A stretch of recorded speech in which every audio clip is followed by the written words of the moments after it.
Good afternoon, D&D, TikTok, and beyond, and welcome to Roll for Sandwich, the series where I let fate decide my lunch. Let's go. Today I'm going to be using these squishy purple and green dice that were sent in by a viewer. Thanks.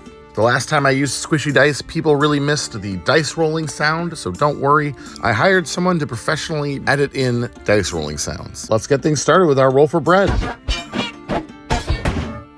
1, waffle. Well, fortunately, I guess, today I just have plain buttermilk waffles, so that's what we're going with. Next up, let's roll for main. 7, corned beef. Picked up some nice corned beef brisket from my local deli. It's quickly becoming one of my favorite sandwich meats. I'm digging our sort of breakfast vibes so far on this sandwich. Next up, let's roll for cheese. 6, tandoori gouda. We had this smoky and spicy cheese full of Indian flavors on Wednesday, and it's quite good. I think it'll fit pretty well with the corned beef.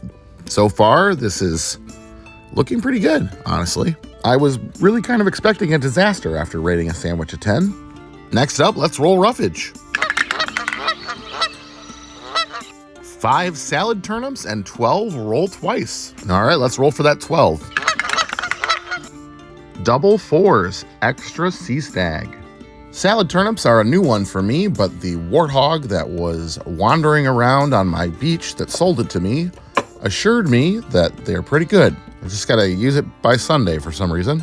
I gave them a try. They're mild and crunchy, like a radish without the spice. Sea stag is a sauerkraut made with turmeric and seaweed. We've had it on the show once before. It's pretty good. Hopefully a large amount of it doesn't tank this waffle sandwich. Here's what I would call a single roll, so let's double it up now. One of the concerns with having waffle as bread is the question of whether or not it's going to turn into complete mush. Usually we eat waffles with syrup. We know waffles absorb liquid. All right, let's get wild with our wild magic roll. 9, Shoop seasoning. This is a seasoning I got on a trip to Indiana. It's kind of like a fancy garlic salt with some extra ingredients. Pretty good, shouldn't hurt us. And last but not least is the D20 sauce roll. Here we go. 14, St. Elmo's cocktail sauce. This spicy cocktail sauce also comes from Indiana. Probably not the worst thing we could have rolled, but I'm not quite sure how it's going to play with everything else. At least horseradish goes with beef. All right, well, let's get our sandwich closed up here. Get our toothpicks in to hold it together, and let's get it cut in half. And let's take a look at that cross section. It looks interesting.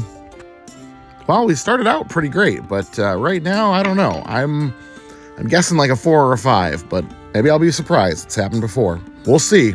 Let's give it a taste.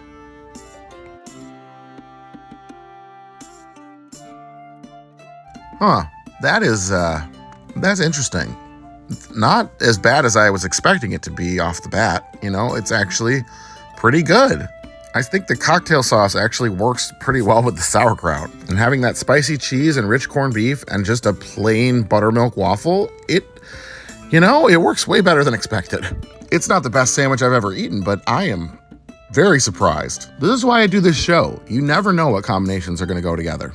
I think surprisingly enough, I'm all the way up at a 7 today. And I'm going to call it the Elmo Eggo. Thanks for hanging out, everybody. I hope you have a great weekend, and I will see you on Monday.